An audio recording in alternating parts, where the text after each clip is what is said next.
Hey everyone, welcome back to the bench and to another basic skills video, number 10 I do believe. And in this video I thought we'd cover the art of making cages. Just another very simple idea, spirals really, but a great way of capturing a tiny bead or a very small stone you found at the beach when you were out. And you've probably seen cages out and about when you go to a visitor centre somewhere and there's a rack of crystals in the corner. They're normally hung in a cage. It's like a spiral thing. So let me show you what a cage is, shall we? So what is a cage? I hear you say, well, this is a cage. It's nothing special really, is it? It's just one piece of wire in a spiral formation. And like I said, you've probably seen them many a times, something like this, with a bead or a crystal in the middle. So I thought we'd cover this today. A great way. Simple pendant, really. And really what we're looking at today is we're going to be focusing on spiral making. Here you go, here it is again, but with an eye loop through the middle. So you can like turn it into a bead of sorts. Okay, let's go see what tools we need for today then, shall we?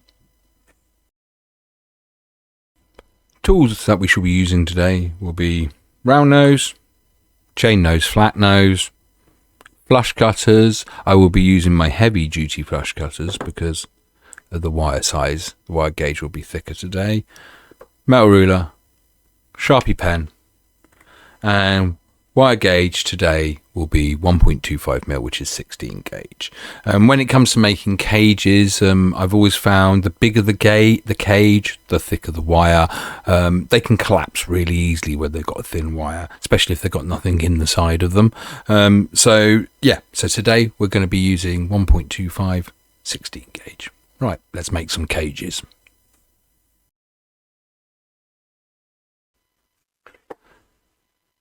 Right, we need to cut some wire. How much wire do we need to cut? That's the age-old question. So, what I do know is I'm going to be making a cage that fits this bead in it. And this bead is about 12mm in diameter. Here you can see that. It's about 12mm in diameter. So I'd like to say there's some great formula out there to tell you how much wire you're going to need to make a cage to do that, to go around the outside of a bead. But what you do know is at some point that cage needs to be 12mm wide. Now, I don't know if there's a formula. If there is, please put it in the comments and tell me. I'd love to know it myself. But what I do know is trial and error. And before I filmed this, I did make a fair few cages just for practice and to go through the script in my head. And along the way, I worked out the wire size I need to go around one of those beads. So just like I said, trial and error. So I'm going to cut myself 20 centimeters of this copper wire. So before I get started, again, I'm just going to flush cut my end, make sure there's no points.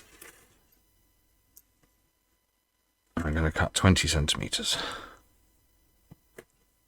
making sure I'm flush cut at both ends, using all of this wire. Cool. Right then. Next step, we need to mark halfway down our wire using our marker pen. 10 centimeters down. Put a nice big mark so you can see it, so you can really see it. Cool. Then taking your chain nose pliers, gripping the tip of the wire, bend round and make a loop, like as if you're starting a spiral. Now, before you make that loop, have a consider how big that loop needs to be. So we're going to be doing something like this, so we need to put a jump ring through it. So it needs to be big enough for a jump ring. But you could be doing something like this, like using the cage and making a bead of sorts. And then you're going to want to put an eye pin through it. So just be aware how big that first loop is, that you don't close that loop up like you would do on a normal spiral, and then you can't get something like an eye pin through it or something like that. So just be aware of that. So taking your chain nose pliers, create your first loop. There you go. It's not a big one, but it's big enough to get a jump ring through. Then going over to your flat nose pliers, you're going to need to grip tight here because you're using like a slightly heavier gauge wire. And obviously the thicker this wire gets, the tougher this is going to get making spirals. Then just lean in and start rolling down and creating, like I said, a spiral. I sometimes find it helps just to grip and then push. And you want to go all the way until you meet your center mark there. Nearly there. Close. There we go. At the center mark. Turn it over. And we need to do the same again the other side. But this time, we're going to roll down the opposite way to this one. Let me get the loop started. There you go, see? Coming down the opposite side, the other direction. And keep rolling until you get to the other end and you meet up.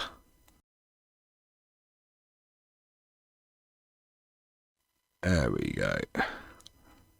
All the way to meet in the middle. So basically making a fancy S. So this is the time when you would just like to place your thing over and see how big your spirals are. And see if they're going to go around that bead. Yeah, they are.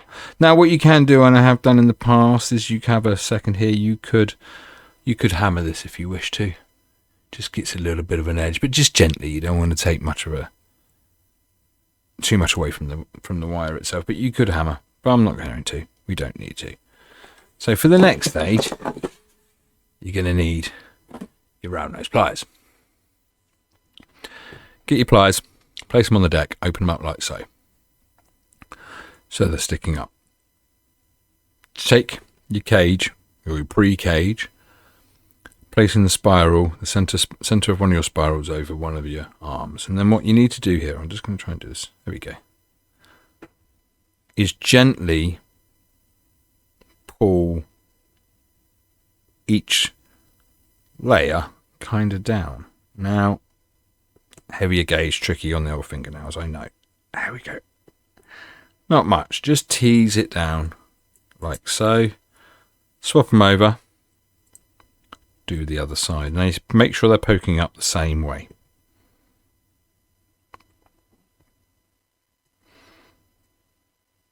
Perfect. Like that. Just get it going. There we go. Both of them are sticking up. See? That's what you're aiming for. Taking your flat nose pliers now, take that extra few seconds or a minute just to sit there and adjust your cage. Maybe tease the top bits out a little bit better, so they're just a little bit more pointier. But you just take that time and take that little bit of adjustment. Now when you're happy, I'm pretty happy with that. They're not looking too bad. We're now ready to make the cage. So this is the tricky bit, right? You're going to take your flat nose pliers and you're going to grip that center wire there.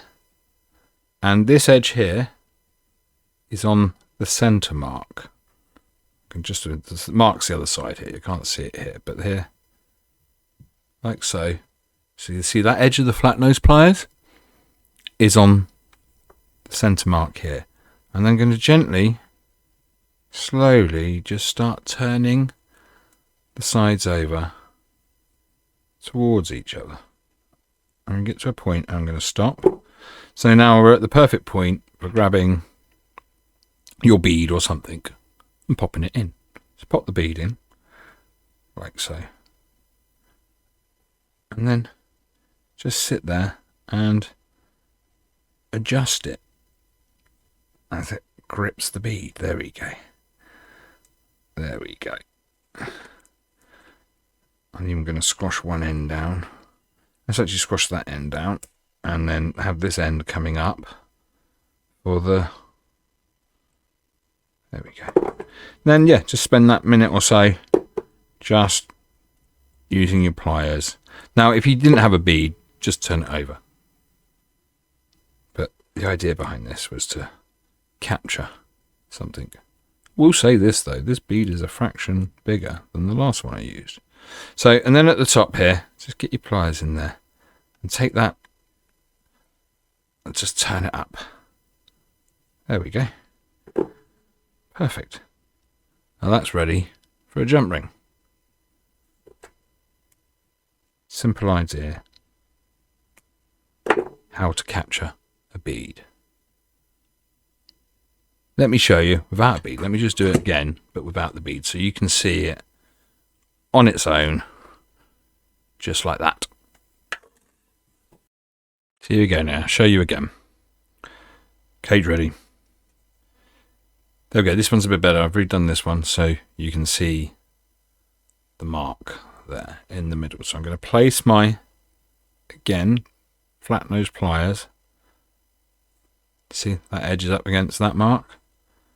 And then turn it over. So obviously not putting a bead in it this time. So we're going to go all the way. I always find I always stop there, and I like to come in with my fingers for the last little bit.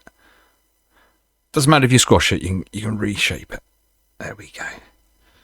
Like so, and then obviously get in there with your pliers and reshape it. I quite like them when they're oblong, especially if you're using them as a bead within a design. But there you go.